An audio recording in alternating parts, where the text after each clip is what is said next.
Hi guys, let's start with Unit 2. In the last session, we have finished Unit 1. So now we'll be starting with Unit 2, which is more into the uh, individual behavior. We need to understand the individual behavior. Let me just share the screen with you, the PPT. I hope you can see the PPT now.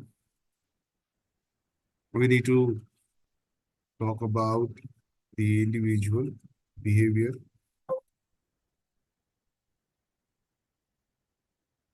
So first, we need to understand the models of organization behavior, like we have discussed in the unit one, that we have the human approach. We have or the classical model, where classical model in the classical model Taylor, Weber, and Henry Fayol have worked a lot, right?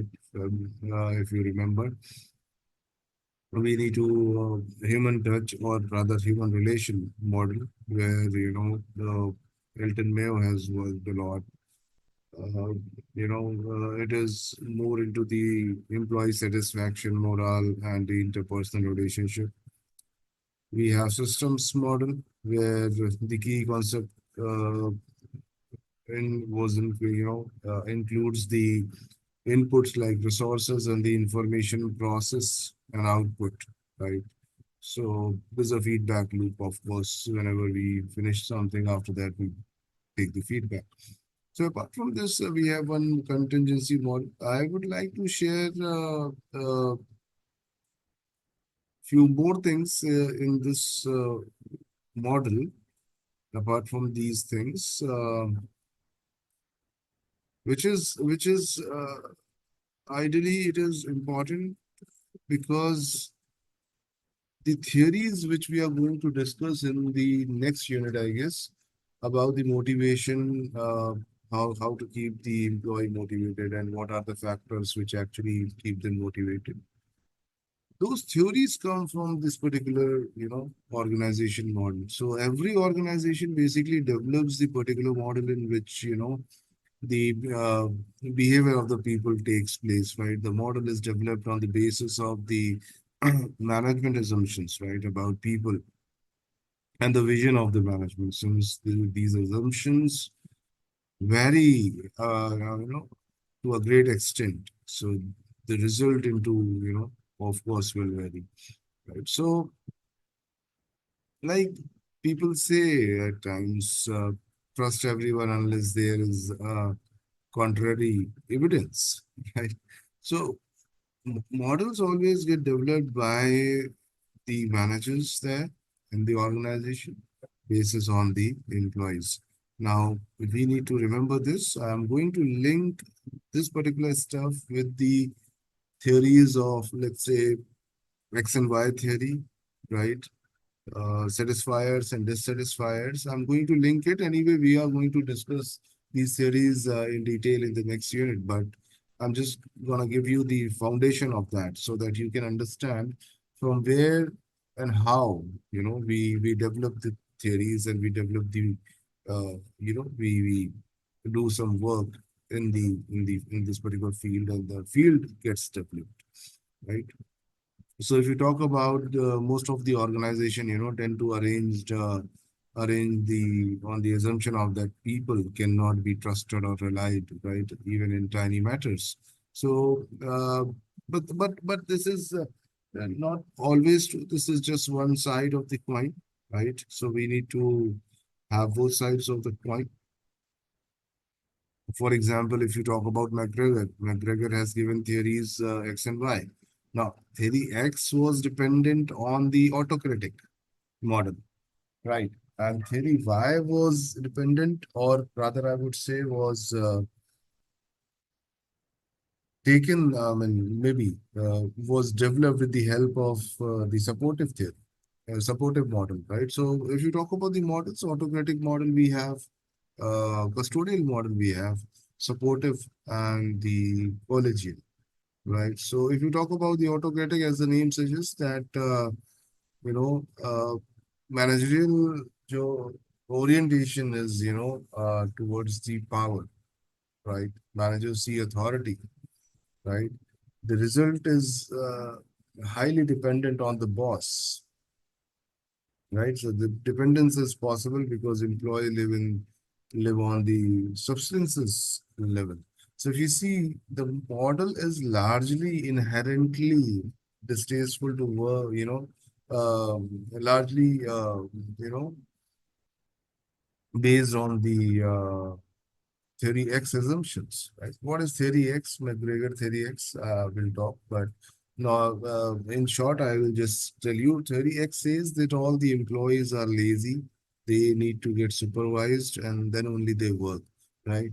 So, you know, this is based on very much similar to the theory X, so McGregor's theory X. Now, Likert management system can be compared with the model of organization behavior, right? So, autocratic model is more into the authority, right? You talk about the next model, which is custodial model. In custodial model, it is basically dependent on the economic resources of the organization and its ability to pay for the benefit. So, in custodial model, the managerial orientation is towards the use of the money to play for the employee's benefit, right? So basically, this resembles with the satisfiers and dissatisfiers of Herzberg theory, right? So since employees are getting adequate regards and the organizational security, they feel happy, right? However, they are not given any authority to decide what benefits or the reward they get. So satisfiers and dissatisfiers. And then third, we can talk about the supportive model. In the supportive model, the organization basically depends on the managerial leadership rather than using the power of money, right? So in the supportive model simply means the people, you know, people are like they are going to work, they are willing to work. Liquid also has shown that supportive model is best suited for the condition when the employees are self-motivated.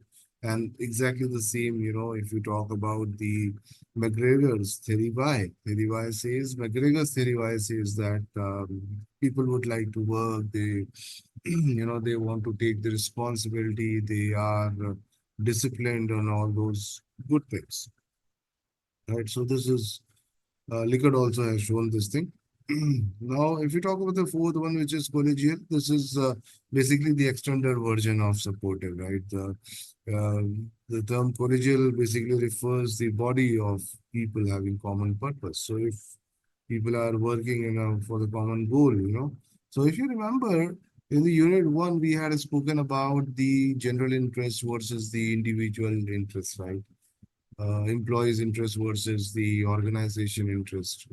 And these two things has to be in sync. So if you talk about that thing, you can compare these things, right? So that you understand the way things have been developed, right? So collegial model is based on the team concept, and the employee response to the situation is the responsibility. Okay, so these are the four models basically we have in the organization behavior. Now, the other part is to talk about the disciplines contributing to the field of OP. I mean, psychology, sociology, anthropology, management. These are the fields which has basically contributed in the field of psychology, right?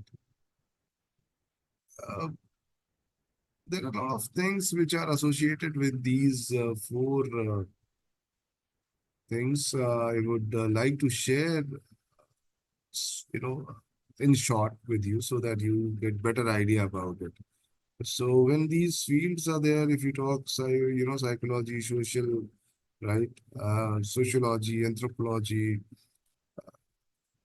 basically psychology, you know, gives the, or probably I would say, is it is very much linked with the perception, personality, attitude, uh, job satisfaction, also you can say emotions. So psychology is very much linked with these things. If you talk about the, anthropology, is linked with the comparative values rather, attitude, comparative, right? And cross-cultural analysis, right? Organization culture, you can talk about, uh, um, environment, you can say organizational environment. Right? So combine all together, three things comes in picture. One is individual, one is group, another one is organization system, right? So individual, group, and organization system combining together, it is study of organization behavior. So it is more into the studying all these three, like individual also, group also, and the organization system. So that's how it is. Then we'll talk about the personality. Personality is refers to the unique set of enduring, characteristic traits and patterns of one individual, right? So when we talk about the personality, uh, there are certain determinants, right? In simple word, also you can say personality is more into the way a person individual reacts in simple terms, right? Well, there are certain determinants, like if you talk about the heredity, if you talk about the physical environment, that personality,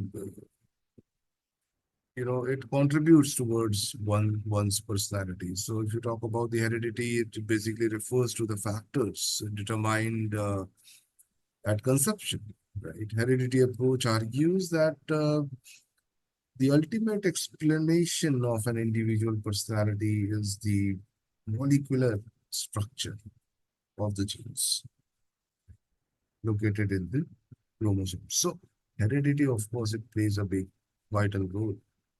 You talk about the physical environment where the person has been, has where the person has been for a long time. That depends on that cultural development. You talk about the climate, you talk about the topography, all these things matter, right? So if you talk about the personality, uh, this is the complex domain to understand, but certainly it is the sum total of multiple small things, right? Small factors, rather, I would say. Okay, so, but yes, to understand the personality in the organization, behavior becomes very important, right? It really tells you about the employee behavior. So personality basically influences how individual approach will be for their work, interact with the colleagues, right? Or probably respond to the challenges. Uh, so it is also very much important to understand because it tells you about the job performance. It talks about the promoting effective teamwork, right? You talk about personality and leadership effectiveness also comes in picture, right? So employee engagement and the job satisfaction. Right? So personality is the central aspect. Personality is the central aspect, which you know, which needs to be studied properly, understand basically properly, right? Now, if you talk about the development again, I mean, the factors which we have just spoken about, like heredity and the environment, biological factor, you can say psychological factor, right? Social and environment. So these factors really contribute towards the personality in shaping the personality of one individual. But one more thing which is again very important, and that thing is the life experience. People learn from their experiences, and then accordingly they uh, you know, behave. So it is important. So prominent theory comes in from the uh, Sigmund Freud has given the psychoanalytics theory, trait theory is there, behavior theory is there, where uh, humanistic theory like Carl's Roger and Abraham Maslow. Abraham Maslow has done a wonderful job in this. We'll talk about it in a while. If you talk about the behavioral theory, that behavioral theory of the personality, basically emphasizes on the role of observable behavior and the influence of environmental factors. If you talk about the trait theory basically says, one of the most influential trait theory is like five-factor model, big five, right? Big five factor model. So what is that? Big five.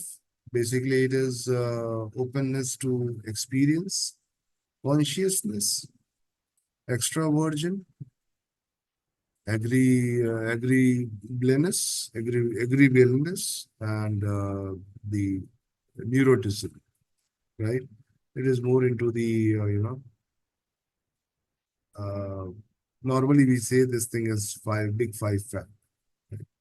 Extraversion, consciousness, openness to experience, in simple terms, emotional stability, you can say, and one more is there, agreeableness. Right? So these five factors are there. Normally we call it big five, right? In the trade theory, it is the sum total. Personality is the sum total of that. You talk about the Albert Bandura. Albert Bandura has done a wonderful job in this, right? Social cognitive theory integrates cognitive, behavioral and the environmental factors in explaining the personality development. So Bandura basically, proposed that the personality is shaped by the reciprocal interactions between individual, their behavior, their social environment with an emphasis on the observational learning, self-efficacy. So the moment it comes with like self-efficacy beliefs, Badura name will come in picture, right? So this is about the personality. We'll talk more about. We'll talk now about the next topic, which is perception. Perception is the fundamental cognitive process through which individual interpret and make sense of sensory information, right? So in this, normally people at times, there are a lot of things again. It is very interesting. At times, people just you know they put the image in the mind without even knowing the person.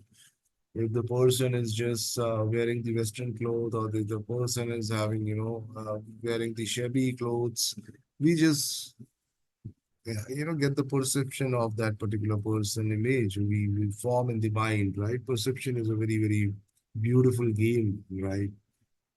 If you do it properly in the organization, things will get sorted very easily, right? I can tell you this thing because of my industry experience. You need to just place yourself properly, and you need to have that perception game, right? You need to get into the perception game.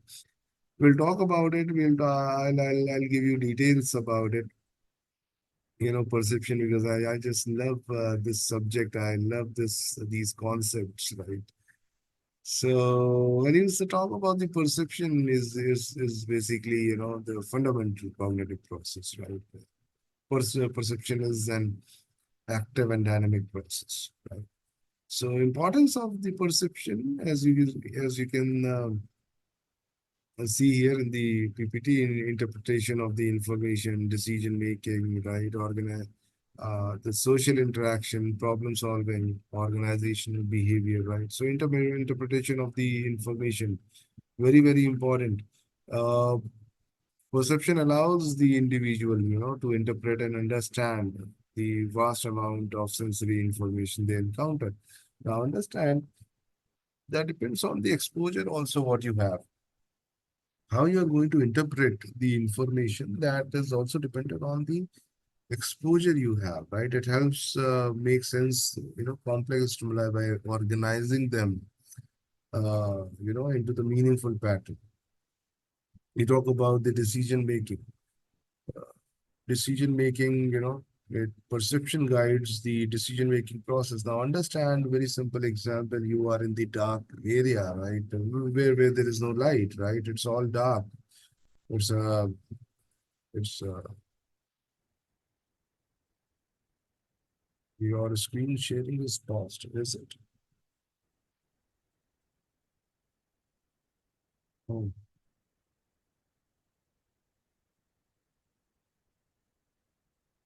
I think screen sharing was paused. I'm so sorry. I don't know. Okay. So yeah, so we were talking about the perception, right?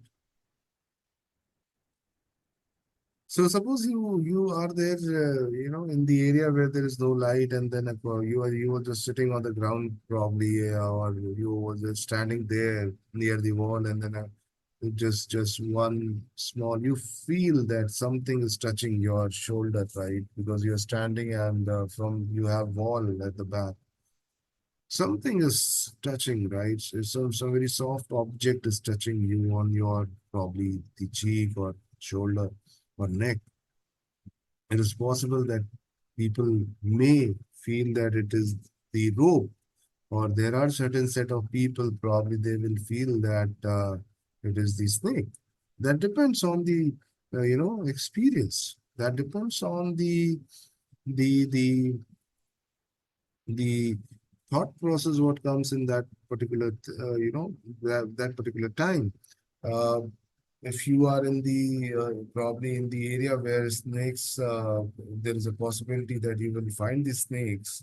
It is possible that you will feel like that it is the snake, but if that area is is the area where possibilities are almost zero, it is possible that you will feel like that, okay, it could be some cloth or some curtain or maybe rope or something else. So perception plays a very, very important role in the decision making, because if you feel that it is the snake, you will automatically have your decision, your reaction will be altogether different than the reaction which you'll give when you feel that it is the curtain or the rope or something else.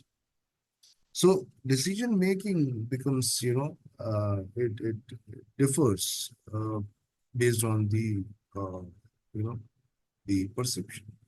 Right? If you talk about the problem solving, perception is essential for problem solving and creativity.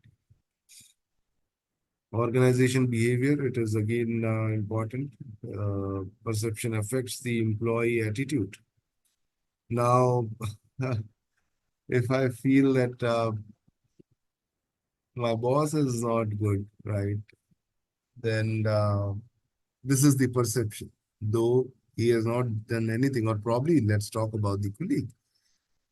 You have never spoken with that particular person. Probably you have no idea about who he or she is, but still you just got that perception in the mind that this is, you know, this person is not good. So your behavior will get changed. So employees' behavior will get changed, right? So it really, gives alters the decision perception, right? So this is very, very important factor. Then you talk about uh,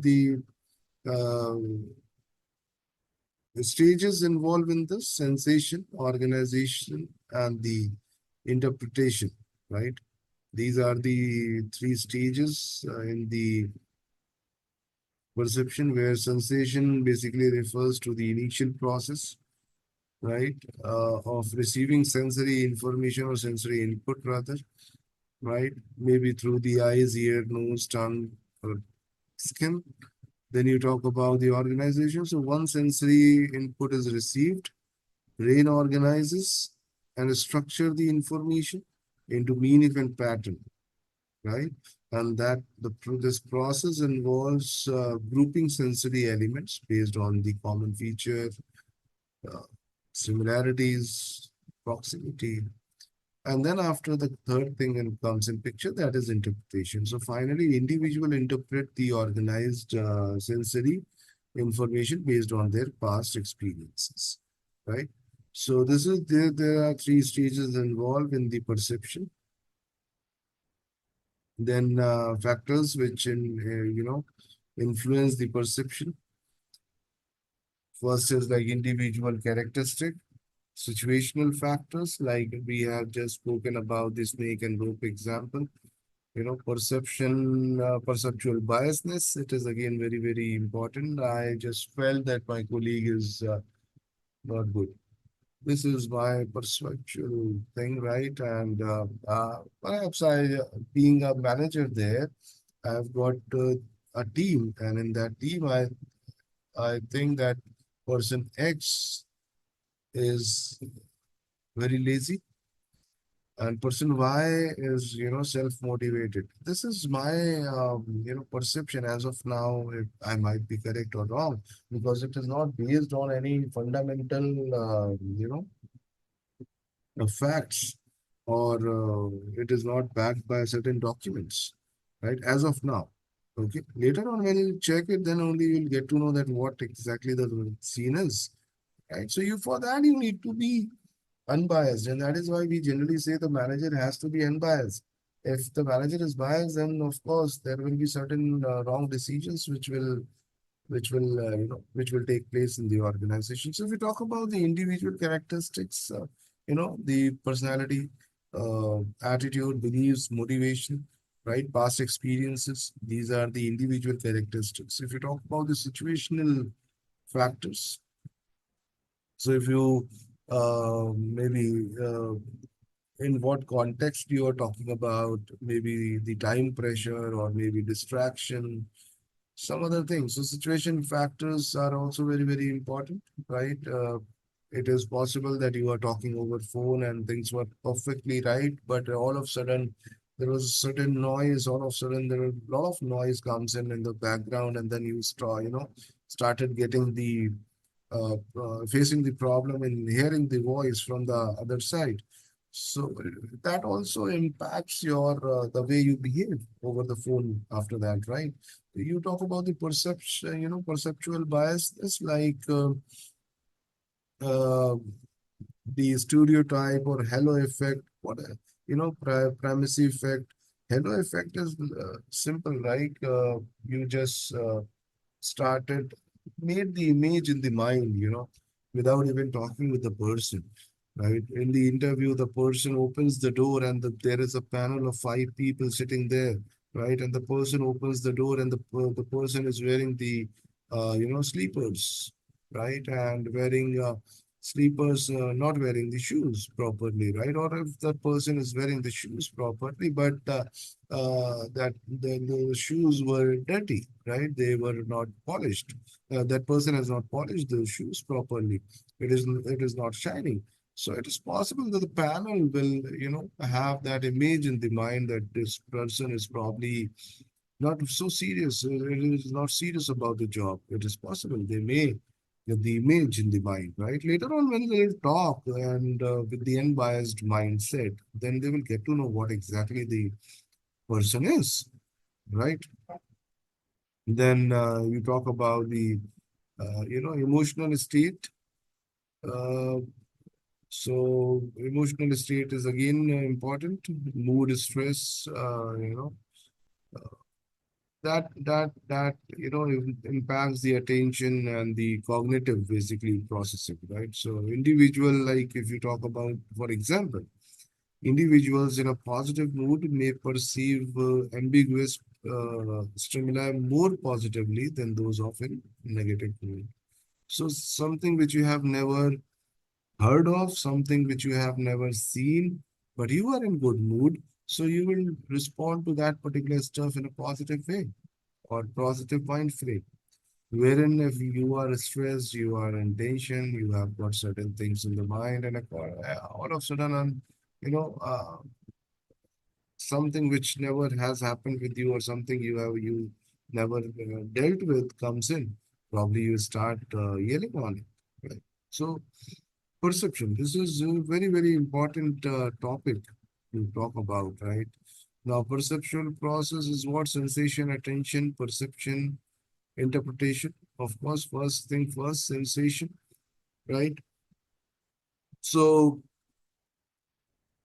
when you talk about the sensation, it is the initial process receiving sensory inputs, as we had seen in the other concept also. Attention, then the attention, comes a picture, selective focusing on the mental resources, right? And then perception comes in picture.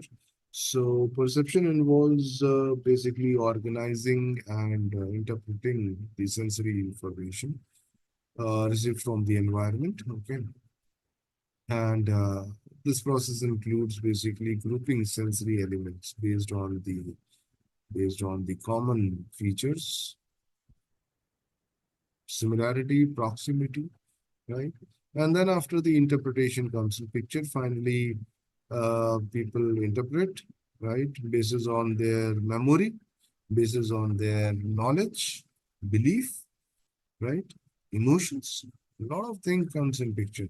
Same thing, people perceive different people reacts differently, different people talk about that same thing differently, right? This is what this is basis on the experience, belief, and the other thing. So, if you talk about the perceptual selectivity in the organization, so, there are several principles on this. Gestalt principle is one of it. Like if you see the Gestalt psychology process, several principle based on like figure ground. You talk about the proximity, you talk about the similarity, closure, continuity, right? These all will come under the Gestalt principles. So when you talk about the figure ground, it simply means that the perceiving objects as distinct figure against a background, right? So proximity, if you say grouping together stimuli, right, that are closer to each other. So this is making the group, right? The objects which are close. Okay. Similarity, those common features you can say.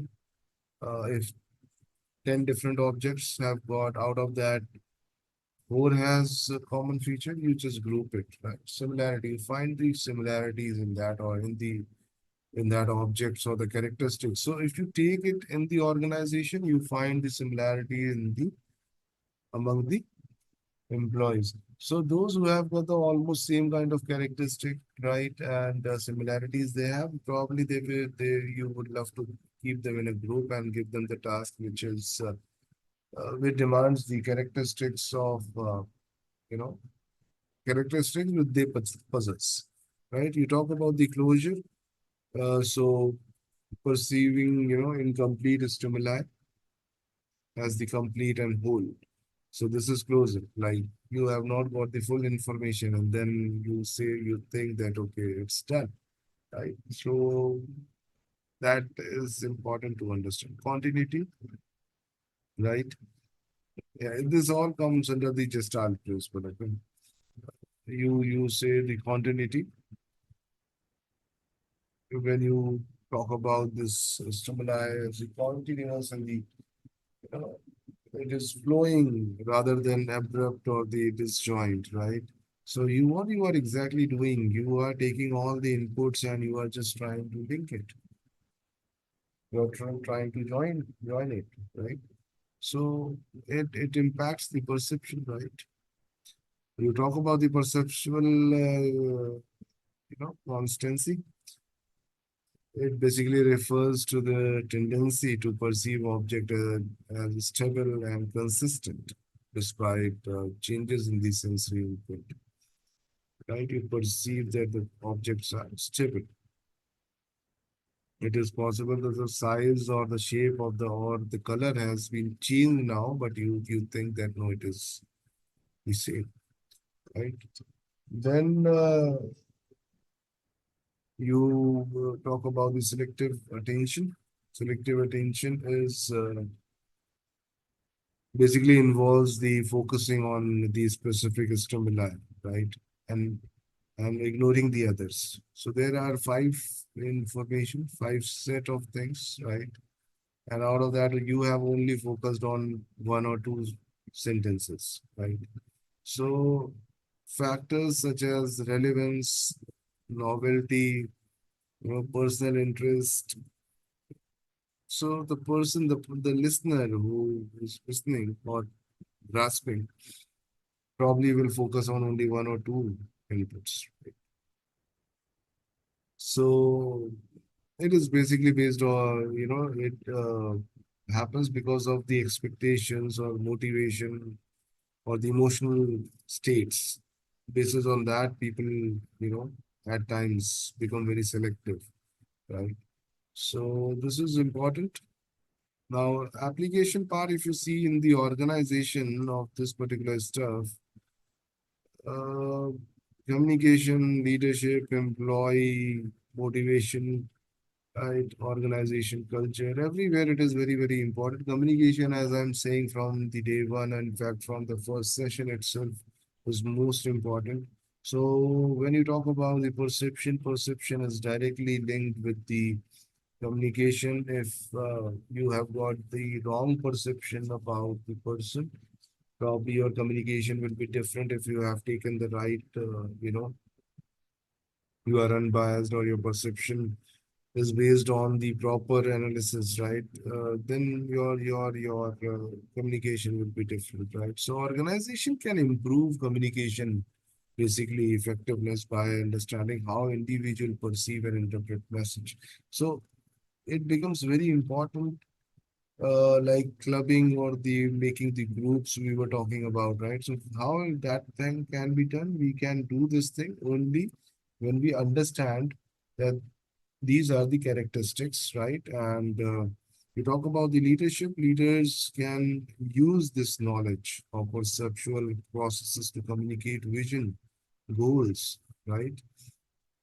You talk about the conflict resolution because if you understand the perceptual biasness, right, and differences can facilitate the uh, conflict resolution, right, by promoting empathy, perspective taking. Empathy is a big word, right? Empathy is very, very important word, right? You talk about the open communication, right?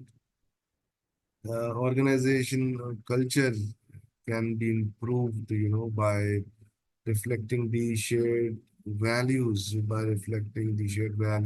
maybe beliefs, norms, right?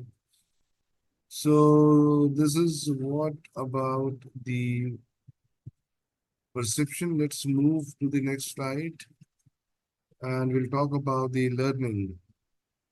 So learning can be defined as the process. If you see here, it is clearly written.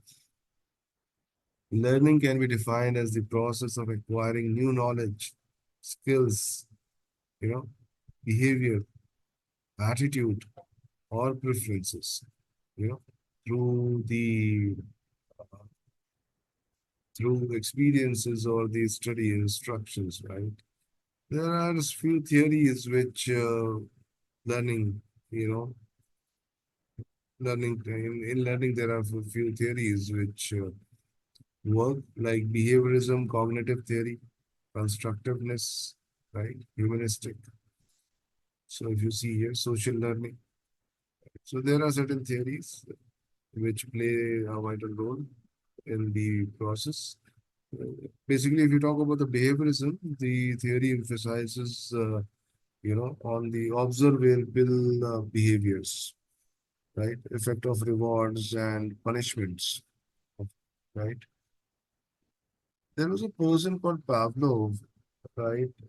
That person has done a good job in this behaviorism theory. And the Skinner also, one more person, Skinner, has done a good job in this, good work rather, I would say. Pavlov and the Skinner. There are other people also, like Watson, also has done good job, but Pavlov and Skinner, they have done wonderful. Cognitive theory, if you talk about, focuses on the mental process, right, such as memory, problem solving, and the language. So we talk about the constructivism suggests that the learners actively construct their own understanding. Person is listening something, they are having their own learning also, right? So they keep on learning, right? Humanistic theory, that this basically emphasize on the self-actualization, right, and personal growth. Maslow has done a good job in this, undoubtedly. Maslow and Roger, right? Self-actualization. We'll talk about it. We'll talk about Maslow theory in detail.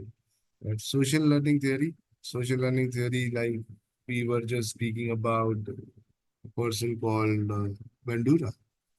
So this social learning theory basically proposes that the learning occurs through observation, imitation, and modeling of the other's behavior, right?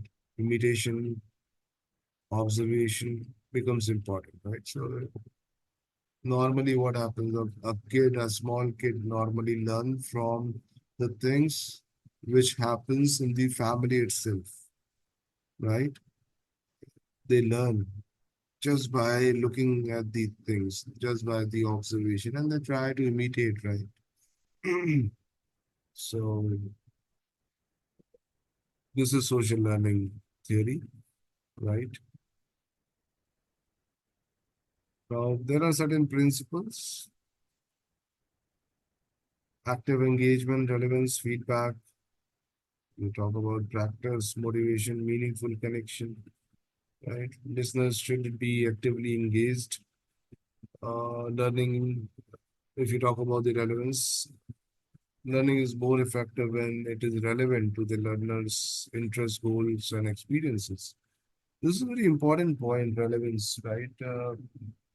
In the organization, if you want to get the best work or the highly most efficient, rather I would say, if you want to get if you want your employee to do the work efficiently, first job is to identify their interest.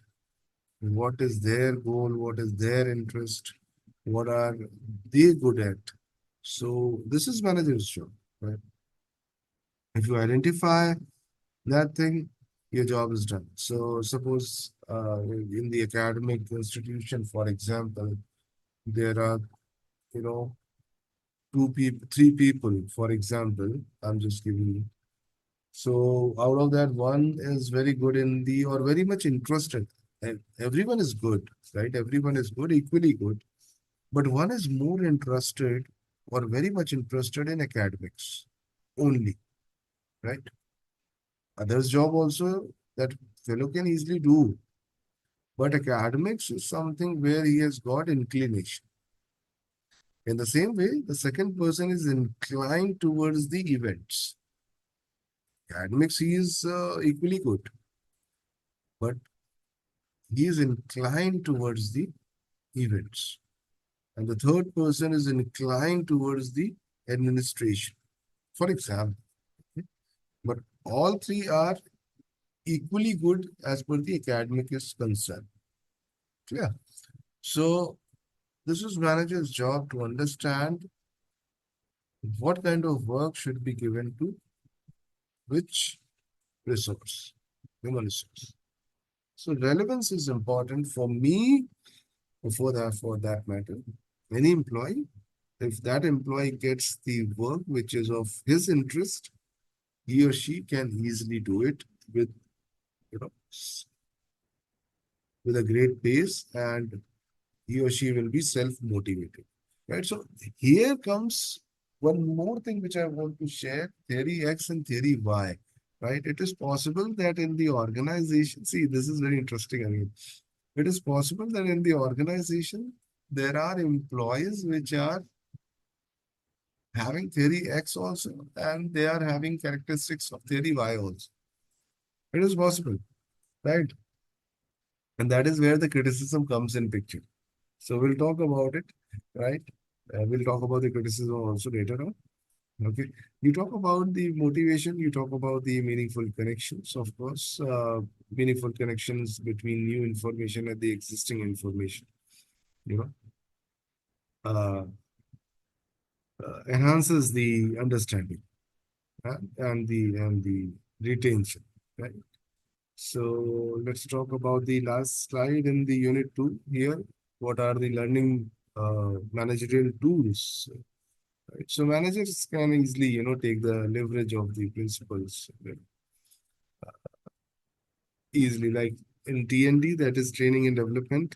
You know, training and development is very, very important task, which is normally done by the HR. I mean, they select the people, right, to which employee, what kind of training needs to be given.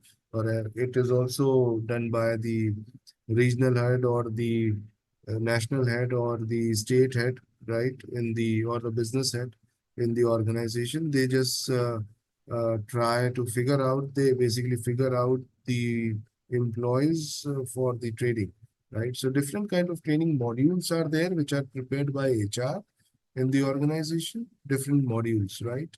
One will be getting the training of the sales, for example. Another module is that these people will be getting in this module, people will learn how to lead, right? So these are two modules. One is for sales and one is for the leadership. Now understand the same employee should ideally not get both kind of modules at the same point in time. What I'm trying to say, one employee will get the sales training first, it is possible, but at the same point in time, that fellow will not be given this leadership wala module. Why? Because leadership wala module is for those people who are gonna get promoted or probably are handling the team as of now, right? But sales is the module which is the individual task and sales is something different, right? So the people who are doing working individual and they are going in the field, they are meeting with the clients, they are converting the clients, right? They are the frontliners. For those sales module will work. So this is, normally it takes a lot of time to design the modules, right? And then after you need to select the right person for the right training. Otherwise, what will happen? The whole money got wasted, right? If I'll just give this leadership module to the sales person, I think this will not work. The money will go wasted, time will go wasted, all the resources will go wasted. So this is important in trading and development. You need to be very, very clear, and that you can only understand when you actually understand the employee. So empathy again comes in picture. You need to have more and more knowledge about that particular employee, right? And accordingly, you need to prepare the modules, and then after you can select the people and send them for the training, right? So when you talk about the performance management, of course, it helps because you know, by giving them the ongoing, feedback and the coaching and the help, of course, the performance can be increased or enhanced, right, or maybe improved. Change management, if there is, individual needs to learn basically, you know, about the any changes in the strategy, how to adapt effectively, right? And you talk about the knowledge management, basically creating system and the process to capture or the share and the apply the knowledge within the organization. This is very much desirable, right? So, then the last one is the leadership development. As I just said, when you communicate properly, yeah, you have the communication skill.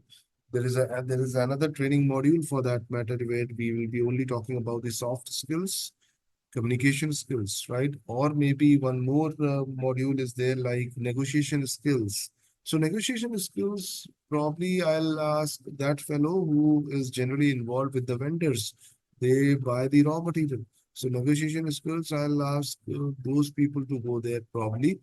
And also, I'll ask the marketing guy to go there and get the training done, right? So these all things are there. You need to You need to first understand and start applying it on the daily basis, because until unless you apply, nothing will happen, right? Otherwise, it is all text. Unless you apply, I apply it on daily basis, right? One more concept is there in organization behavior, and that is TA, transaction analysis, right? This is very, very important concept. I apply it on daily basis and I get this success, right? It really helps you out in understanding the people, and it really helps you out in communicating with the people, right? So as of now, I'll just stop here. I guess this is the last slide in the unit 2. Unit 2 is over.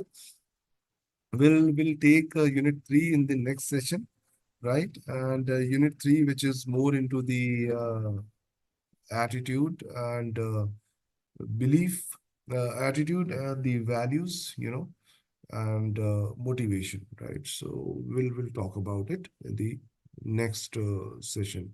So I'll just stop sharing screen as of now. All right, guys. Thank you so much. Enjoy yourself. Bye-bye. Take care.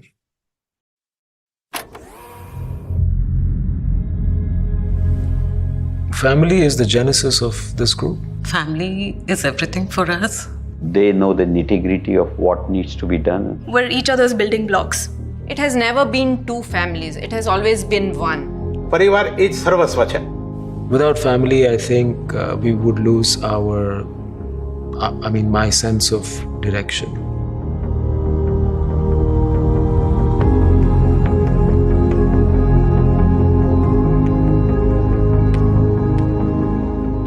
So the Marwari Group's foundation, I think, comes from the desire to prosper. Starting with Marwari Shares and Finance, retail financial services business, and primarily into stock markets and stock broking segment in India. Essentially, we have 110 odd branches across Gujarat, Maharashtra, about 4 lakh customers or 400,000 customers. It's a business that's stood the test of time. એટલે એ અમારા ફાધરના ટાઈમથી આવ્યું છે કે આપણે કોઈ પણની અપેક્ષા વગર કોઈને પણ સપોર્ટ કરવો કે એવું નહોતું એમ કે કોઈ પણ નીડ બેઝ હોય કે કાંઈ પણ ઓર્ગેનાઇઝેશનમાં સ્ટાફ હોય એને આપણે ફેમિલીની જેમ જ ગણીએ છીએ, કોઈ દી સ્ટાફ તરીકે કે એવું ગણતા નથી એમ.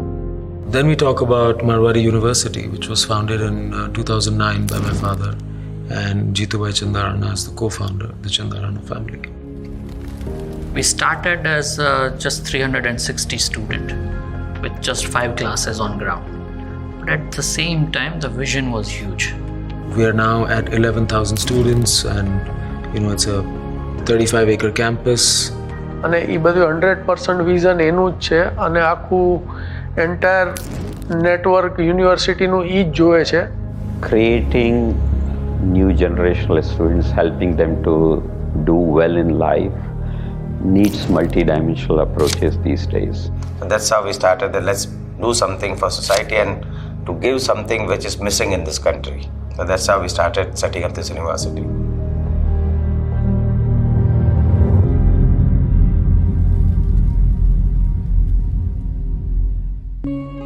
So Marwari Chandarana Intermediaries and Brokers Private Limited. So that entity is in partnership with the Chandarana family, Jeetubhai Chandarana, Nishit Chandarana, and Amish Chandarana. So that's about proprietary and algorithmic trading, where we've got about 1,500 plus traders directly, indirectly working with us. ત્યારે મેં હંમેશા વિચાર્યું છે કે કોઈ પણ બિઝનેસથી એવી રીતે કરવો જોઈએ કે જે સ્કાય ઇઝ ધ લિમિટ હોવી જોઈએ. એમાં કંઈ લિમિટેશન હોવા જ ન જોઈએ. તમારી જેટલી કેપેસિટી વધે એટલું તમારે કામ આગળ ને આગળ તમારી પાસે હોવું જ જોઈએ. So far what we are traditional broker with, of course, a pinch of all the new age technology available in our business. I am a hardcore trader. I am always on the screen. I used to hear the talks about markets, business on the dinner table. So it was always fascinating about joining stock markets at an early age. So that's how I joined them, my father and my brother. Business and the partnership is just based on trust. It's not just one person who is going to achieve success. It's all of us together who are going to reach our goal and achieve success. Most recent business we've entered is Pixin Energy. We've entered energy as a sector and power as a sector. We have around 200 people now, and one question, when we ask, why do you want to join Pixon, they have this one standard answer that it's a group, it's a part of the Marwadi family, and that's why we want to join. That belongingness, that ownership should come if you treat them like your family members. The most recent business and the latest one is One Finance, which I founded. One Finance is essentially a reimagined personal finance institution. We started with building it on like multiple values and all that, but we just wanted that one word that can define that why do we exist. And then finally we realized that just by being honest, everything else falls in line, So we offer unbiased, qualified and hyper-personalized advice on one's personal finances. We have always believed in, building up the relationship with clients and our authorized partners who are, pillars for our success, I would say. If you don't have people whom you share your success or prosperity, then it has no relevance on its own. So Believe Family is an effort. As united, we achieve something. And we all three brothers, told our father, no, we will not take this risk. But he said, no, I'm going ahead with it, whether you join us or not. And that's how we are today where we are. So it was his courage, his entrepreneurship, and his ability to see future. I think that's what made us today what we are. Younger generation પાસેથી તો ઘણું શીખવા મળ્યું છે જે અમને અત્યારે નવું જે યંગર જનરેશન ડેવલપ કરે છે સારી ભાવનાથી સારી રીતે. They are carrying the legacy forward, and I'm very proud to know that and to share even that. I mean, it's a very proud thing for us. દરેક વસ્તુઓ છે એ પેરેન્ટ્સે પણ સમજવી પડે કે તમે એને એની રીતે કરવાની છૂટ આપો. એના અત્યારના જનરેશન પ્રમાણે એને આગળ વધવા દો. They have an open mind to take it to the next level and exploring other ways, the ways that may not have worked for them. Like every generation learns from new generation. Like what my father couldn't do, we did it. What we don't understand, they are doing it. I think the Marwadi Chandarana Group represents and lives purpose. It represents and lives impact. It represents and lives creating sustainable long-term businesses and organizations.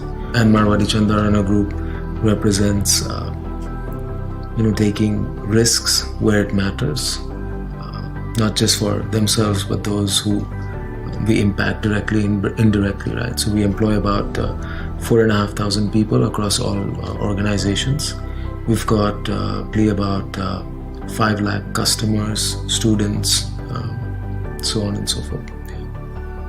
We've designed the business model in a way where the customer and the people's interest, directly or indirectly, is at the heart of our business.